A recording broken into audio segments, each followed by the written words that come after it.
Arizona Territory. 1874, the dry wind kicked up dust across the sun-baked yard behind the trading post in Benson. And that was when Calder Nolan saw her curled up behind a stack of crates, arms wrapped around her knees, face streaked with dirt and dried tears. He pulled his horse to a stop, boots hitting the ground with a soft thud as he stepped off. She did not flinch at the sound. Either she was too tired to care or too frightened to move. Calder crouched, keeping some distance. "Miss," he said gently, voice low and even. "You all right?" The girl raised her head, just enough for the light to catch on her face. She looked no older than 20, her dark hair tangled, her dress torn at the hem. Her eyes were wide, not with fear exactly, but with something deeper, shock maybe. "Hurt. Do not come closer," she whispered. Her voice cracked like it had not been used in days. "I will not," Calder said, holding steady. "Name is Calder Nolan. I am just here for supplies. Saw you tucked back here. Thought maybe you needed help." She blinked, lips trembling. "They took everything." He waited. "My father. He ran the post until last week. He got sick, died fast." Her jaw clenched. "Then the men came. Said we owed them, took the money, took the horses, said I was lucky they left me." Calder's chest tightened. "You been back here since?" She nodded. "Name?" he asked. She hesitated. "Zadie. Zadie Thorne." He stood slowly, careful not to startle her, and walked around the crates to the post's rear door. It was unlocked. Inside was empty, no stock, no people. Just the stale, sun-warmed air and the faint smell of spoiled fruit. He came back out. "You got anyone else?" Zadie shook her head once, then looked away like she regretted saying even that. Calder took off his hat and ran a hand through his hair. "I have a small place just west of here, a ranch. You would be safe there." Her shoulders stiffened. "I do not need anyone to save me." "I believe you," he said. "But no one should sleep in the dirt, Zadie." That name, it had not been said kindly in days. She stared at him, lips pressed together, then slowly stood. Her legs wobbled and she gripped the crate beside her. Calder stepped forward, catching her elbow. "Easy." She let him steady her just for a second. "I will not be a burden." "You will not be," Calder said. "Come on, I will get you something to eat." She did not say thank you, but she did not pull away either. The ride was quiet. Zadie rode his horse while Calder walked beside her, guiding the reins. The sun dipped low behind the hills, casting long shadows across the scrubland. When they reached the edge of his property, she looked around like she was seeing open land for the first time. The house was modest, wood frame, 2 rooms with a porch that creaked under his boots. Calder helped her down, and she nearly collapsed again, but he caught her, arms strong around her back. Zadie went stiff in his arms. "I can manage." "I know," he said, but he did not let go until she had her balance. Inside, he lit the lamp and fetched a clean cup and bread from the pantry. He poured water, set it in front of her. Zadie ate slowly, carefully, like she was waiting for someone to snatch it away. "Where are they now, those men?" Calder asked. She looked up, eyes sharper now. "Gone. Sheriff will not do a thing, said there is no proof." Calder sat across from her. "I am not the law, but I do not like men who take what is not theirs." "You planning to go after them?" she asked. "I will not leave you here alone," Calder said. "But if I see them again, I will not let them walk off so easy." Zadie stared at him for a long moment. Then she nodded just once. That night she slept in the spare room with the door open. Calder kept to the porch, listening to the crickets and watching the stars come out one by one. He had not planned to find anyone behind the trading post today. Had not planned for anything beyond feed and lamp oil. But he could still feel the way she had leaned into him, just for a second, when she nearly fell. There was something in her eyes that had not dimmed, even after everything, something that made him want to stay close. 2 days passed quietly. Calder let her be. He fixed the fence while she stayed inside, resting, eating, barely speaking. But on the third morning she came outside. "I want to help," she said. He looked up from the saddle he was mending. "You do not need to." "I want to," he nodded. "All right." They worked side by side in the barn, mending tack and sweeping out old straw.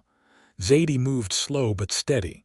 She did not smile, not yet, but she looked less hollow, more grounded. Later, while they watered the horses, she asked, "Why are you alone out here?" Calder shrugged. "Had a brother.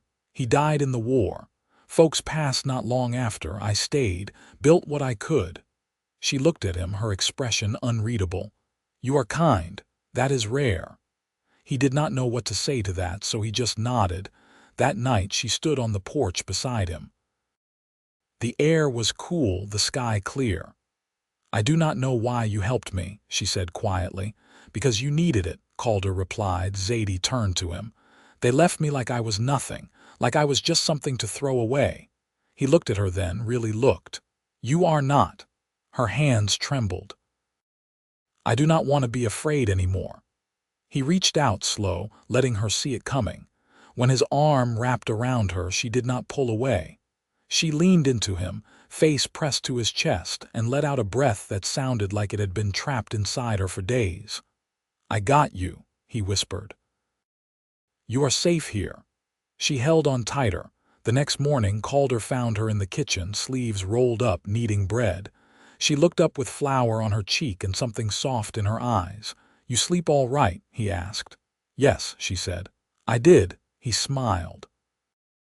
Zadie paused, then said quietly, "Thank you, Calder." He stepped closer. "You do not have to thank me." "I want to," she said. "Because what you did, it mattered." She looked up at him, and he saw it then, the shift, the start of something new, something real. And he knew, even before he touched her hand, that he wanted to keep her safe every day after this one. The wind carried the scent of mesquite and old rain, faint but lingering. Zadie stood at the edge of the paddock with her sleeves rolled and her hands idle, watching Calder work a bay filly through her first halter steps. The filly tossed her head, testing the lead rope, but Calder stayed patient, guiding her in slow arcs until she settled. Zadie leaned on the rail, her voice low. "Why do you whisper to them?" Calder didn't glance over. "Because they listen better when you don't shout." She let that settle, the quiet between them stretching easy now. 3 days had passed since she'd arrived, and she no longer startled at every sound. Her movements still carried caution, but her eyes had begun to hold steadier when she met his. "You ever break a horse before?" he asked, rubbing the filly's neck. "No," she said. "But I watched my father do it once. He wasn't gentle." Calder unlooped the rope from the fence post and led the filly toward her. "Then maybe you'll see it done different now." She took a step back without thinking, then caught herself and held her place. The filly blew softly, ears twitching, but didn't shy away. Calder nodded. "She's only nervous 'cause she doesn't know what you'll do." Zadie looked at him, then at the filly. "That makes 2 of us." He didn't press her for more, just handed her the rope. When the filly's warm breath touched her wrist, she didn't move. Later, after they'd turned the horses out and washed the dust from their hands, Calder brought down a small tin box from a high shelf in the kitchen. He placed it on the table between them. "What's that?" she asked, drying her fingers on her skirt. "My mother's. She kept sewing things in it. Needles, buttons, lace ends." Zadie opened the lid. Inside, spools of faded thread nestled beside a pair of worn shears and a square of embroidered muslin. Her fingers lingered on the stitching, delicate but sure. "I used to sew with my mother," she said. "Mostly mending. She taught me to make do." Calder sat across from her, elbows on the table. "You want it," she blinked. "You'd give it to me. You'd use it," he said. She closed the lid carefully and held it in both hands. "I will." That evening, she brought out a torn curtain she'd found in the back room and sat by the hearth, stitching in the firelight. Calder whittled a new handle for his knife. the scrape of blade against wood steady and rhythmic. "You going to keep the trading post?" he asked without looking up. Zadie didn't stop sewing. "I don't know if I can. You could restock it," he said. "Folks around here need a place to trade." "I was always just helping Pa," she said. "I never ran it. You'd learn." She drew the thread through slow, thoughtful. "I'm tired of being told what I can't do." He set down the knife handle. "Then don't let anyone tell you." She looked over at him, something new stirring in her eyes, not fire, not yet, but the banked beginnings of it. "I don't want charity," she said. "It's not," he replied. "It's a place that needs someone to care for it. I'd need help. You'd have it." The quiet wrapped around them again, not hollow this time, but full of things that didn't need saying. The next morning she rose before him and boiled water over the stove, her hands no longer hesitant in the kitchen. When he came in, she handed him a cup without a word and turned back to the oven. He watched her move steady, grounded. "I've got to ride into town," he said. "Trade for seed and salt." "I'll come," she said. "You sure?" "I want to see what's left." He nodded once. The trail to Benson was dry and rutted, but she didn't complain. When they reached the trading post, the door hung off one hinge and the inside still smelled of neglect. Calder stepped aside as she walked in. She ran her hand over the counter, then bent to pick up a broken ledger. The pages were torn, but she straightened them gently. "I could clean this," she said. "You'd need stock," he said. "I'd start small. Flour, soap, maybe thread." He crossed his arms. "I'll haul what you need." Zadie looked up. "You'd do that for me?" "I would." She turned fully to face him then, her voice quieter. "Why?" "Because you're standing here," he said. "And that's more than most would manage." She didn't answer, but she stepped closer. Her hand brushed his, fingertips grazing knuckles. Not an accident. That night back at the ranch he found her standing outside, arms crossed, watching the sky. "Storm coming?" he asked. "No," she said. "I just wanted to feel the night." He moved beside her. "You still afraid?" "Not of them," she said. "Not anymore." Calder let the silence stretch, then said, "You'll make that place yours." She nodded slowly. "And you'll help me?" "I will." This time, when he reached for her, she met him halfway. Her hand slid into his, sure and warm. And she didn't let go. The first wagon load came in just before dusk, pulled by Calder's gray mare and loaded with burlap sacks, a barrel of salt, and 3 bundles of muslin tied with twine. Zadie stood in the doorway of the trading post, sleeves rolled, hair pinned back unevenly with a carved bone comb she'd found in the kitchen drawer. She didn't look tired. She looked ready. Calder backed the wagon up to the porch, dust swirling around his boots as he stepped down. "Ledger's in the buckboard," he said. "Took tally with the supplier myself." Zadie reached for the nearest sack. "I can lift these." "I know," he said, but he took the barrel anyway, setting it upright with a grunt. "You'll need shelves." "I want them deeper than what Pa had," she said. "So I can keep the flour off the floor. He always meant to change it." "I can saw the pine boards tomorrow. The nails are still good." She glanced toward the old counter. "I was thinking of painting it." Calder raised an eyebrow. "What color?" "Something warm," she said. "Something that makes people want to linger." They worked until the moon rose, her folding sacks, him repairing the front step, both of them moving with the kind of rhythm that came from long hours and quiet understanding. When they stopped, it was only because the lantern burned low and her hands began to ache. "You'll need a sign," Calder said, leaning against the porch rail. Zadie wiped her palms on her skirt. "I don't want it to just say Thorns." That was his. "I want folks to know it's changed." He nodded once. "What'll you call it?" She hesitated, then looked out at the open road. "Maybe something like Second Chance. I'll know when I see it." Calder didn't press. He simply said, "I'll plane the wood for it when I finish the shelves." They walked back to the ranch house side by side, not touching, but close enough that their shoulders brushed once when the wind pushed them off balance. Neither of them stepped away. The next morning, Zadie rose before dawn and lit the stove on her own. She found herbs drying above the pantry door and brewed a pot of mint tea, setting a cup out for Calder before he came in. He took a sip, brow lifting. "That's good.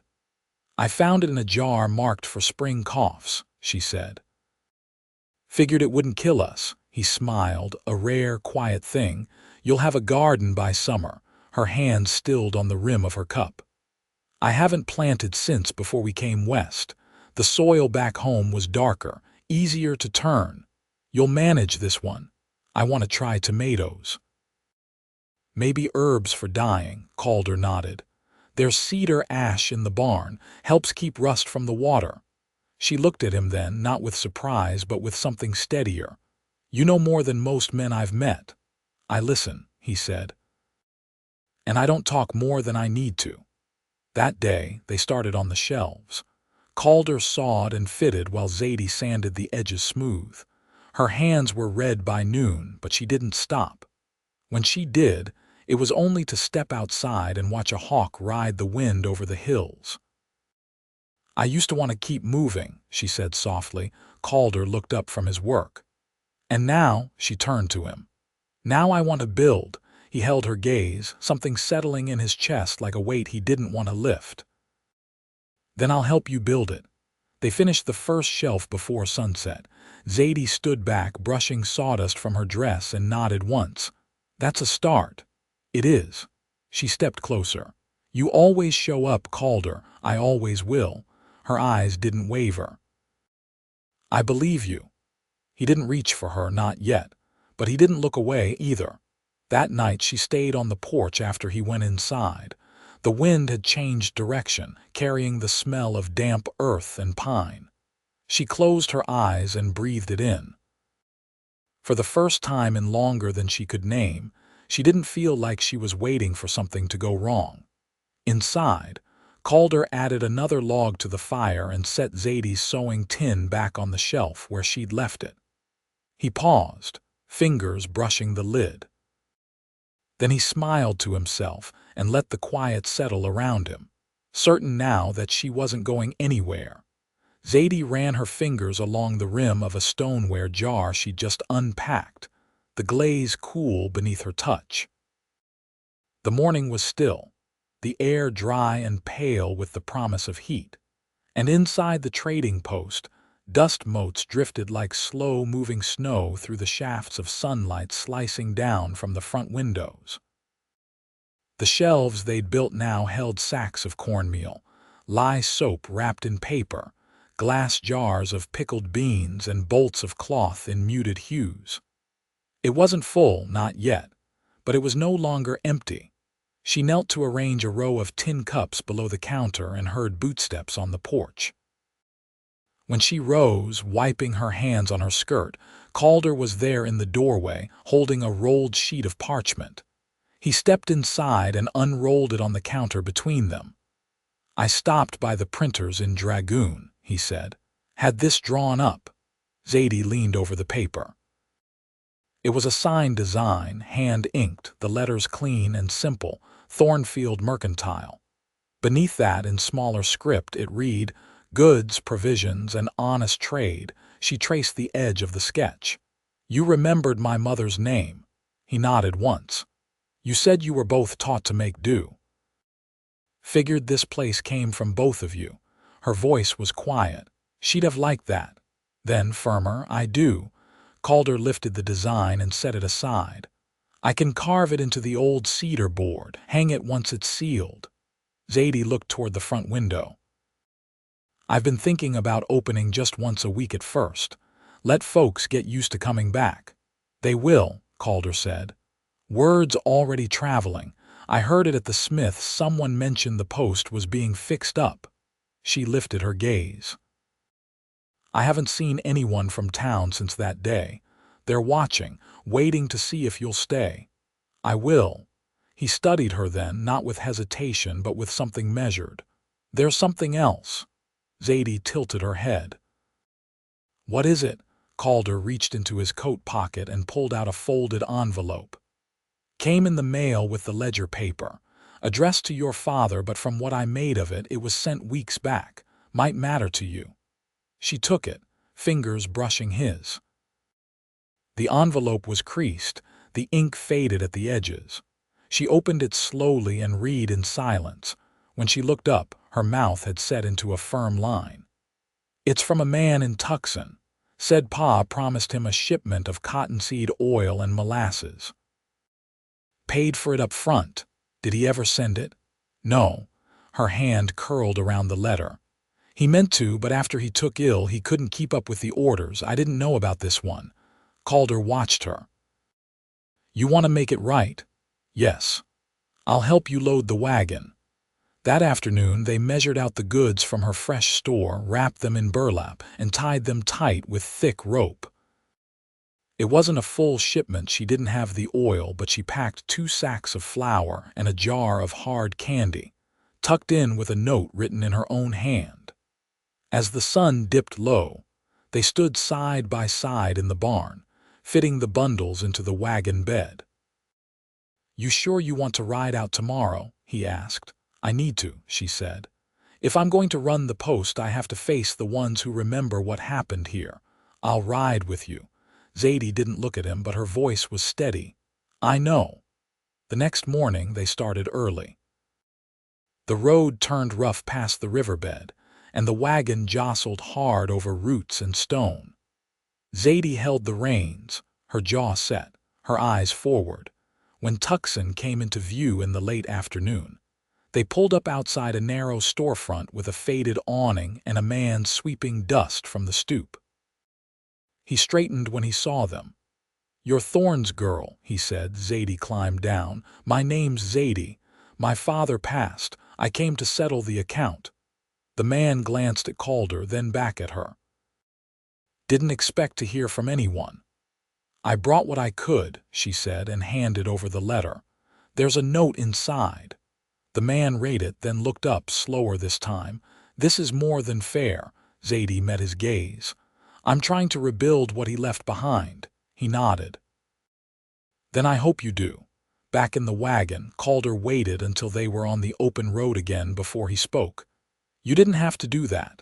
I did, she said, because it's mine now. They rode in silence for a while, the sky turning violet above them. Then she glanced sideways. When you came to the post that day, what did you see? Calder turned toward her. Someone who still had fight left. Zadie looked ahead. I didn't feel it then. I did, he said. She didn't answer, but after a long moment she reached across the bench and laid her hand over his. It stayed there the whole way home. That night she brought the signed sketch back out and set it on the table. Calder leaned over her shoulder, close but not touching. I want to paint it myself, she said. His voice was quiet. I'll hold the board steady. Zadie turned to him, eyes steady, voice low. You're not just helping me, Calder. I know. I want you here. Something unspoken passed between them then, not sudden but sure. He reached up, brushed an eyelash from her cheek. She leaned into his hand, not as someone seeking comfort, but as someone choosing it. I'll stay, he said. And she smiled, not with relief, not with gratitude, but with something earned, something beginning. The rain came 3 days after they returned from Tucson, gentle and steady, soaking the thirsty earth without storm or flash. Calder patched the roof of the back shed, while Zadie stayed inside the trading post, oiling the hinges on the storage chest and brushing the dust from the ledgers that had belonged to her father. She didn't speak as she worked, but she hummed now and then a tune she didn't quite remember the words to. Something passed down through her mother's side. By late afternoon, the storm tapered off to a mist, and Calder stepped inside the post, his hair damp and shirt clinging at the collar. I brought in the kindling, he said. You'll want the stove lit, airs turning. Zadie stood from where she'd been crouching by the back wall, wiping her fingers on her apron. There's stew warming at the house. I made enough for both of us. Calder nodded, then glanced around. You've near got this place ready. I've been thinking, she said, turning toward him, about the upstairs rooms. He leaned a shoulder against the doorway. What about them? If I clear out the old crates and mend the window shutters, I could take one for myself. Live here once it's running steady. Calder's brow furrowed just faintly. You'd rather be here than the ranch. Zadie didn't look away. I want to sleep above something I built with my own hands. That makes sense. I'd still see you, she added, voice softer now. That wouldn't change. He stepped forward, boots quiet on the plank floor. You'd be welcome at the ranch anytime. You know that. I do, she said. But I want my own place, Calder, not because I don't want you. Because I need to want myself too. He studied her a long moment, then gave a slow nod. You've earned that. Her eyes shimmered in the fading afternoon light. I'm not asking for space between us, just space for me. I understand, he said. And when I come calling, should I knock? She let out a breath that was almost a laugh. Only if the doors closed. The next few weeks passed with a quiet rhythm. Calder carved the sign from cedar, each letter smooth beneath his knife. Zadie scrubbed the upstairs floorboards with vinegar and lye, then patched the curtains with bits of faded calico she found in the bottom of her mother's old trunk. She didn't ask Calder to help with the upstairs work, and he didn't offer, but each evening when she returned to the ranch for supper, his lantern was lit and the fire stoked, and her plate was warm. By the time April rolled in, the wildflowers had started pushing up between the stones. Yellow primrose crept along the edge of the paddock. Zadie stood out there one morning holding a folded scrap of paper, her brow creased in thought. Calder came up beside her, wiping his hands on a rag. What's that? The order list for opening day, she said. I've planned for 15 customers. That might be wishful thinking. He took the paper, scanning it. 15's not so far-fetched. You've got half the county talking about this place again. She turned toward him. What if no one comes? Calder folded the list and handed it back. Then we wait. But they will. She reached for his hand, threading her fingers through his. You're sure of that? I'm sure of you. They stood that way until the sun crested fully over the hill and the air warmed. The morning she opened the doors, Calder arrived early with a basket of eggs tucked beneath one arm. He set them on the counter without a word, then reached into his coat and pulled out a small pouch tied with red string. What's this? Zadie asked. He opened it for her, revealing a silver hair comb shaped like a swallow in flight. Saw it in Dragoon last week. Thought it'd suit you. Her hand trembled slightly as she picked it up. It's beautiful. You don't need anything to be, he said. But I wanted you to have it. She looked at him then, full and clear. You always seem to know what I need, even when I don't. I pay attention. She stepped around the counter and reached up, pressing her palm against his chest. I want you to stay tonight, not just supper. I don't want you to ride back to the ranch after. He closed his hand around hers. I was hoping you'd say that.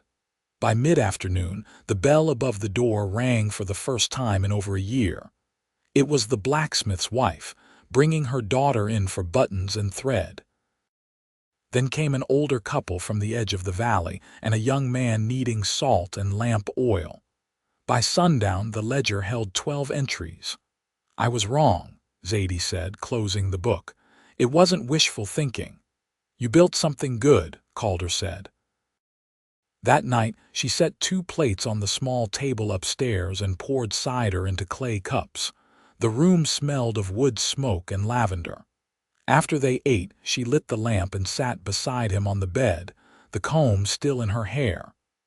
I don't want to live apart from you, she said. Not really. He turned toward her. Then don't. I want us to be joined proper, not just meals and quiet nights. I want to share all of it. Calder brushed his thumb along her cheekbone. Then we will. I'd marry you tomorrow if it could be done that quick. It can, he said. I spoke to the circuit rider when he passed through. He's stopping back next week. Her breath caught. "You planned ahead," he smiled. "I couldn't think of a reason not to." They married under the cottonwoods behind the trading post, with half the town watching and a pie cooling on the windowsill. Zadie wore a pale blue dress and the swallow comb, and Calder had trimmed his beard and polished his boots. When they spoke their vows, it was quiet and steady, like everything else they'd built. In the weeks that followed, she moved her sewing tin and her books to the ranch, but kept the upstairs room at the post for resting during long days. Calder brought her lunch most afternoons, and sometimes she rode out to meet him in the field, where they'd sit side by side beneath the shade and share bread and cheese. The trading post thrived slowly, but surely. Folks came not just for goods, but to ask her advice on dyeing cloth or mending boots. Children lingered near the candy jars. Calder built a porch swing with wide slats and strong ropes, and they sat there each evening, her head on his shoulder, watching the last light fade from the hills. One summer night, as the fireflies blinked low in the brush and the air smelled of creosote and warm earth, Zadie leaned into him and said, "I didn't think I'd ever feel this steady again." "You are," Calder said. "And I'll keep holding you steady long as you'll have me. I'll have you forever." And she did. They built a life not loud, not grand, but full. A life of shared labor, of quiet joy, of hands held in the dark and laughter rising from the porch. A life earned and deeply loved.